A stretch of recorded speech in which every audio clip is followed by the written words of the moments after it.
ಪ್ರಶಸ್ತಿಗೆ ಭಾಜನರಾಗಿರ್ತಕ್ಕಂಥ ಮಕ್ಕಳನ್ನ ಸನ್ಮಾನಿಸುವಂತ ಒಂದು ಕಾರ್ಯಕ್ರಮವನ್ನು ಕೂಡ ಈ ಸಂದರ್ಭದಲ್ಲಿ ಆಯೋಜಿಸಿರ್ತಕ್ಕಂಥದ್ದು ನಿಮ್ಮೆಲ್ಲರ ಒಂದು ಅತ್ಯುನ್ನತ ಒಂದು ಕಾರ್ಯಕ್ರಮ ಅಂತ ಹೇಳ್ಬೋದು. ಈ ಕಾರ್ಯಕ್ರಮದಲ್ಲಿ ಇವತ್ತು ಏನು ಆಗಮಿಸಿರ್ತಕ್ಕಂತಹ ವಿಶೇಷವಾಗಿ ಈ ವೇದಿಕೆಯನ್ನು ಹಂಚಿಕೊಂಡಿರ್ತಕ್ಕಂಥ ಆಹ್ವಾನಿತರು, ಮೊದಲನೇದಾಗಿ ನಾವು ನಿರೀಕ್ಷೆಯಲ್ಲಿರ್ತಕ್ಕಂಥ ಸನ್ಮಾನ್ಯ ಶ್ರೀ ದತ್ತಾತ್ರೇಯ ಪಾಟೀಲ್ ರೇವರು ಮಾಜಿ ಶಾಸಕರು ಆಗಮಿಸಲಿದ್ದಾರೆ. ಅವರ ಆಗಮನವನ್ನ ನಾವು ನಿರೀಕ್ಷೆಯಲ್ಲಿ ಸಾಕಷ್ಟು ಸೌಲಭ್ಯಗಳದಾವ, ತಾವು ದಯಮಾಡಿ ಪಡ್ಕೋಬೇಕು. ನಿಮಗೆ ಗೊತ್ತಿಲ್ಲ ಅಂತಂದ್ರೆ ಮನೆಗೆ ಹೆಣ್ಮಕ್ಳಿಗೆಲ್ಲ ತಿಳಿಸ್ರಿ ಅಂತ ನಾನು ಸಾಕಷ್ಟು ಬಾರಿ ಮೀಟಿಂಗ್ ಬರ್ರಿ, ಅಟೆಂಡ್ ಆಗ್ರಿ, ಬಹಳ ದೂರ ಇಲ್ಲ, ಇಲ್ಲೇ ಸ್ಟೇಷನ್ ಪಕ್ಕಕ್ಕಾದ ಅಂತ ಹೇಳ್ಬಿಟ್ಟು ನಾನು ಸಾಕಷ್ಟು ಬಾರಿ ನಮ್ಮ ತಾರ್ಪಲ್ ಬಡವಣಿಗೆ ಅಣ್ಣ ತಮ್ಮದರಿಗೆ ಎಲ್ಲರೂ ಹೇಳಿದಾಗ ಅವರೆಲ್ಲರೂ ನಿರ್ಲಕ್ಷ್ಯ ಮಾಡಿದ್ರು. ಆದ್ರೂ ಕೂಡ ಇವತ್ತಿನ ದಿವಸ ಕಾರ್ಯಕ್ರಮ ಎರಡು, ಒಂದು ಮಕ್ಕಳ ವಿದ್ಯಾಭ್ಯಾಸ ಇರ್ಬೋದು, ಒಂದು ಕಾರ್ಮಿಕರ ಪರವಾಗಿರ್ಬೋದು, ಎರಡೂ ಸಂದೇಶ ಒಳ್ಳೆ ಸಂದೇಶ. ನಾನು ಹೇಳೋದು ಇಷ್ಟೇ, ಏನಪ್ಪ ಅಂತಂದ್ರ ನಿಮ್ಮಲ್ಲಿ ಲೇಬರ್ ಕಾರ್ಡ್ ಇತ್ತಂತಂದ್ರ ನಿಮ್ಮ ಮನೆಯವರು, ನಿಮ್ಮ ಯಜಮಾನರು ಕೆಲಸಕ್ಕೆ ಹೋಗ್ತಾರ, ಮ್ಯಾಲಿಂದ ಏನಾರ ಬಿದ್ದು ಸತ್ರು ಮಾಡಿದ್ರಂತಂದ್ರ ಸುಮಾರು 10,000 ರೂಪಾಯಿ ಸರ್ಕಾರದಿಂದ ಅನುದಾನ ಇದೆ, ನೀವು ಪಡ್ಕೋಬೇಕು. ಪ್ರತಿ ಸರ್ತಿ ರಿನ್ಯೂವಲ್ ಮಾಡ್ಕೋಬೇಕು. ರಿನ್ಯೂವಲ್ ಕಾರ್ಡ್ ಇನ್ನೂ ಒಂದು 10 ದಿವಸ ಇರುವಾಗೆ ನೀವು ಮುಂಚಿತವ ಅದಕ್ಕೆ ಜ್ಞಾನ ಕೊಟ್ಟು ಕಿಸಿಂದ ರಿನ್ಯೂವಲ್ ಮಾಡ್ಕೊಂಡ್ರ ನಿಮಗ ಈ ಸೌಲಭ್ಯಗಳನ್ನು ಸಿಗಬಹುದು. ಆಮೇಲೆ ಸಿಗಬಹುದಲ್ಲ, ಸಿಗುತ್ತೆ 100%. ಆಮೇಲೆ ನಿಮ್ಮ ಮಗು ಹೆಣ್ಣು ಮಗು ಆಗಿರ್ಲಿ ಗಂಡು ಮಗು ಆಗಿರ್ಲಿ, ಆ ಮಗುಗ ಕಂಪ್ಲೀಟ್ ಒಂದೇ ಹಿಡ್ಕೊಂಡು ಡಿಗ್ರಿ ಕಂಪ್ಲೀಟ್ ಆಗಲಕ್ಕ ಎಜುಕೇಶನ್ ಎಲ್ಲಿ ತನ ಮುಗಿತದ ಅಲ್ಲಿ ತನ ಸರ್ಕಾರನೇ ಸೌಲಭ್ಯ ಇದೆ ಲೇಬರ್ ಕಾರ್ಡ್ ಮೇಲೆ.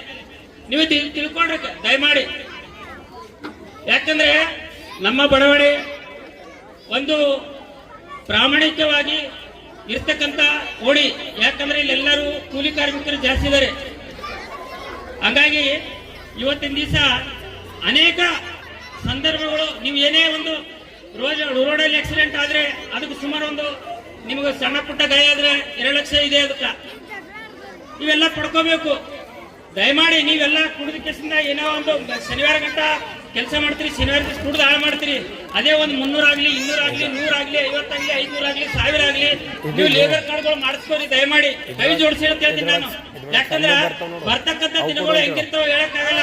ಇವತ್ತಿನ ಕಲಬುರಗಿಯಲ್ಲಿ ನೋಡ್ರಿ, ಸುಮಾರು ನಾವು ನೋಡುವಾಗ ನಾವು ಹುಟ್ಟಿ ಬೆಳೆದಿದೆ, ಜೋಬಲ್ಲಿ ಹುಟ್ಟಿ ಬೆಳೆದಿವಿ. ಇವತ್ತಿನ ದಿವಸ 2 ಅಂತಸ್ತು ಬಿಲ್ಡಿಂಗ್ ಕಟ್ಟಿವಿ.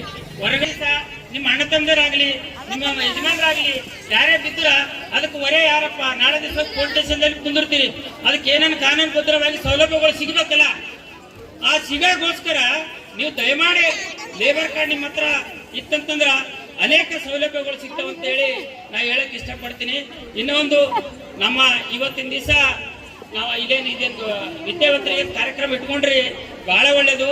ಯಾಕಂದ್ರ ನಮ್ಮ ಬಡವಣೆ ಇವತ್ತಿನ ದಿವಸ ಅನೇಕ ಜನ ಅಂತಿರು ಹಿಂದಕ್ಕೆ ತಪ್ಪಲ್ ಬಡವಣೆ ಡೇಂಜರ್ ಅಂತಿರು. ಇವತ್ತಿನ ದಿವಸ ನಮ್ಮಲ್ಲಿ KS IS DC ಕಮಿಷನರ್ ಎಲ್ಲ ಆಗಿದ್ದಾರೆ. ಪಾಪ ಇವತ್ತಿನ ದಿವಸ ಸಂತೋಷ ವಿಷಯ. ಇವತ್ತಿನ ದಿವಸ ಬಹಳ ಸಂತೋಷ ವಿಷಯ. ಈ ಸಂತೋಷ ವಿಷಯ ಇವತ್ತಿನ ದಿವಸ ಇಲ್ಲಿ ಹಂಚ್ಕೊಳ್ಳಕತ್ತೀವಲ್ಲ ಪ್ರೀತಿ ವಿಶ್ವಾಸದಿಂದ. ಇದು ಬಹಳ ದೊಡ್ಡ ಕಾರ್ಯಕ್ರಮ. ಈ ಕಾರ್ಯಕ್ರಮ ಮಾಡಿದವರಿಗೆ ನಾನು ಎಷ್ಟು ಹೃದಯಪೂರ್ವಕ ಧನ್ಯವಾದ ಹೇಳಿದ್ರು ಕಡಿಮೆ ಇವತ್ತಿನ ದಿವಸ. ಯಾಕಂದ್ರೆ ಇಂಥ ಕಾರ್ಯಕ್ರಮಗಳು ಆಗ್ಬೇಕು. ನೀವು ಯಾರು ಕೆಲಸ ಮಾಡ್ತಿರಲ್ಲ ದಯಮಾಡಿ ಕುಡಿಯೋದು ಬಿಡ್ರಿ, ಮಕ್ಕಳಿಗೆ ಶಿಕ್ಷಣ ಕೊಡ್ರಿ. ಶಿಕ್ಷಣ ಇತ್ತಂತಂದ್ರ ನೀವು ಇಷ್ಟು ಮುಂದುವರಿತೀರಿ. ಹೇಳ್ಬೇಕಾದ್ರ ಇವತ್ತಿನ ದಿವಸ ನೀವು 2 ವೀಲರ್ ಪರ್ಸನಲ್ ಗಾಡಿ ಒಳಗೆ ಓಡಾಡ್ಬೋದು, ಇನೋವಾ ಕಾರಲ್ಲಿ ಓಡಾಡ್ಬೋದು. ಯಾಕಂದ್ರೆ ಶಿಕ್ಷಣ ಇದ್ರೆ ಇವತ್ತಿನ ದಿವಸ ಜನರೇಷನ್ ಅಲ್ಲಿ ಎಲ್ಲ VIP ಮೇಂಟೈನ್ ಮಾಡಕ್ಕಾಗುತ್ತೆ. ಲಿಂಗರಾಜ್ ಅಣ್ಣವರಿಗೆ ವೇದಿಕೆ ಮೇಲೆ ಬರೋಕ್ಕೆ ಧನ್ಯವಾದಗಳು. ನೀವು ಮಕ್ಕಳಿಗೆ ಎಷ್ಟು ಶಿಕ್ಷಣ ಕೊಡ್ತಿರಲ್ಲ ಅಷ್ಟು ಒಳ್ಳೇದು. ದಯಮಾಡಿ ತಾರ್ಪಲ್ ಬಡಾವಣೆ ಹೇಳಿ ಎಲ್ಲರಿಗೂ ಅಣ್ಣ ತಮ್ಮರಿಗೆ ಕೇಳೋದೇನಪ್ಪ ಅಂತಂದ್ರ, ಜಾಸ್ತಿ ಕುಡಿಬೇಡ್ರಿ, ಕುಡಿದ ಕೇಸಿನ ದೇಹ ಹಾಳು ಮಾಡ್ಕೊಬೇಡ್ರಿ, ಶರೀರ ಹಾಳು ಮಾಡ್ಕೊಬೇಡ್ರಿ. ನೀವು ಏನಿದ್ರು ಮಕ್ಕಳಿಗೋಸ್ಕರ ಅವ್ರಿಗೆ ಟೈಮ್ ಕೊಟ್ಟು ಚಲೋ ಎಜುಕೇಶನ್ ಕೊಡ್ರಿ. ಮುಂದೆ ಅವೇ ಮಕ್ಕಳು ನಿಮ್ಗೆ ಬರ್ತಕ್ಕಂಥ ದಿನಗಳಲ್ಲಿ ದೇವರಾಗ್ತಾರ ಅಂತ ಕೇಸಿಂದ ನಾನು ಮಾತಾಡಕ ಅವಕಾಶ ಮಾಡಿಕೊಟ್ಟೋದಕ್ಕೆ ಎಲ್ಲರಿಗೆ ಹೃದಯಪೂರ್ವಕ ಧನ್ಯವಾದ ಹೇಳ್ತಾ ಎರಡು ಮಾತು ಮುಗಿಸ್ತೀನಿ. ಜೈ ಹಿಂದ್, ಜೈ ಕರ್ನಾಟಕ. ಕಾರ್ಯಕ್ರಮ ಮಾಡೋದಕ್ಕೆ ಮೊದಲನೇದಾಗಿ ಅವರಿಗೆ ಧನ್ಯವಾದಗಳು ಹೇಳುತ್ತಾ, ಮುಂದೆ ಬರುವಂಥ ದಿನಗಳಲ್ಲಿ ಇನ್ನೂ ಹೆಚ್ಚಿನ ಒಂದು ದೊಡ್ಡ ದೊಡ್ಡ ಕಾರ್ಯಕ್ರಮ ಮಾಡುವಂಥ ಶಕ್ತಿ ಕೊಡ್ಲಂತ ಹೇಳುತ್ತಾ, ಈ ಕಾರ್ಯಕ್ರಮಕ್ಕೆ ಆಗಮಿಸಿದಂಥ ಲಿಂಗರಾಜಣ್ಣವರು, ಪರಶುರಾಮಣ್ಣವರು, ಹನುಮಂತ ಅರಸಣ್ಣವರು, ಮರಪ್ಪ ರಟ್ನಡಿಗೆ ಅವರು, ಹಿರಿಯ ಮುಖಂಡರು, ಸಮಾಜದ ಹಿರಿಯ ಮುಖಂಡರು, ನಾವು ಈ ಬಡಾವಣೆಯ ಒಂದು 20-30 ವರ್ಷ ಹಿಂದ್ಗಡೆ ಹೋದರೆ ಇವತ್ತಿನ ದಿವಸ ಬಹಳ ಬಹಳ ಬದಲಾವಣೆ ಆಗಿದೆ ಅಂತ ಹೇಳ್ಕೊಳ್ಳಕ್ಕೆ ನಾವು ಮೊದಲಾಗಿ ಸಂತೋಷ ಪಡಬೇಕಾಗ್ತದ. ಶಿಕ್ಷಣವಾಗಿ, ಆರ್ಥಿಕವಾಗಿ ಹಾಗೂ ರಾಜಕೀಯವಾಗಿ, ಉದ್ಯೋಗದಲ್ಲಿ ಇವತ್ತು 4ರಲ್ಲಿಯೂ ನಾವು ಈ ಬಡಾವಣೆಯಿಂದ ನಾವು ಸ್ವಲ್ಪ ಒಂದು 25-30% ಮುಂದೆ ಬಂದೀವಿ ಅಂತ ಹೇಳ್ಕೊಳ್ಳಕ್ಕೆ ನಾವು ಹೆಮ್ಮೆ ಪಡ್ತೀವಿ. ಇನ್ನೂ ನಮ್ಮ ತಾಯಂದಿರಿಗೆ ಹೇಳ್ತೀನಿ, ಅಕ್ಕ ತಂಗಿರಿಗೆ ಹೇಳ್ತೀನಿ, ಈ ಒಂದು ಒಳ ಮೀಸಲಾತಿ ಅಂಗವಾಗಿ ನಮ್ಮ ಹಿರಿಯ ಹೋರಾಟಗಾರ, ನಮ್ಮ ಸಮುದಾಯ ಹಿರಿಯ ಹೋರಾಟಗಾರರು, ಅಣ್ಣ ತಮ್ಮಂದಿರು 30 ವರ್ಷದಿಂದ ಹೋರಾಟ ಮಾಡ್ಕೊತ ಬಂದು ಇವತ್ತೊಂದು ಅಂತಿಮ ನಿರ್ಧಾರಕ್ಕೆ ಬಂದು ಒಳ ಮೀಸಲಾತಿ ನಮಗೆ ಜಾರಿ ಆಗಿದೆ. ಈ ಒಳ ಮೀಸಲಾತಿ ಜಾರಿ ಆಗಿದ್ರಿಂದ ನಮ್ಮ ಜನ ಈಗಲಾದರೂ ಒಂದು ಶಿಕ್ಷಣದ ಒತ್ತು ಜಾಸ್ತಿ ಕೊಡಬೇಕು. ಇವತ್ತೆಲ್ಲರ ಮನೆಯಲ್ಲಿ ಕಷ್ಟ ಇರುತ್ತೆ, ನಾವಿಲ್ಲ ಅಂತ ಹೇಳಲ್ಲ, ಆದ್ರೂ ಕಷ್ಟದಲ್ಲಿ ಬದಿ ಒಟ್ಟು ನಮ್ಮ ಶಿಕ್ಷಣಕ್ಕೆ, ನಮ್ಮ ಮಕ್ಕಳಿಗೆ ಶಿಕ್ಷಣ ಕೊಡಬೇಕಾಗಿ ನಾನು ಮತ್ತೊಂದ್ಸರಿ ನಮ್ಮ ತಾಯಂದರಿಗೆ ಮತ್ತೊಂದ್ಸರಿ ಮನವಿ ಮಾಡ್ತೀನಿ. ಮತ್ತು ಈ ಬಡಾವಣೆಯಲ್ಲಿ ನಮ್ಮ ಮಹಾನಗರ ಪಾಲಿಕೆಯ ಸದಸ್ಯರಾಗಿರ್ಬೋದು, ಇವತ್ತು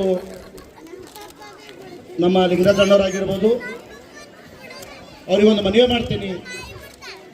ಈ ಒಂದು ಬಡಾವಣೆಯಲ್ಲಿ ಹಲವಾರು ಕಾಮಗಾರಿಗಳನ್ನು ಬಹಳ ಹಿನ್ನಡೆ ಆಗಿದೆ. ಆ ಒಂದು ಕಾರ್ಯಗಳನ್ನು ಇನ್ನೂ ಒಂದು 2 ವರ್ಷ ಇದೆ ಚುನಾವಣೆ ಬರತನ ಇವತ್ತು ನಾಲಿ ಇರ್ಬೋದು, ಡ್ರೈನೇಜ್ ಇರ್ಬೋದು. ವಿಶೇಷವಾಗಿ ಡ್ರೈನೇಜ್ ನಂಬರ್ಲಿ ಭಾಳ ಸಮಸ್ಯೆ ಇದೆ ಅಣ್ಣ, ಡ್ರೈನೇಜ್ ನಂಬರ್ಲಿ ಭಾಳ ಸಮಸ್ಯೆ ಇದೆ.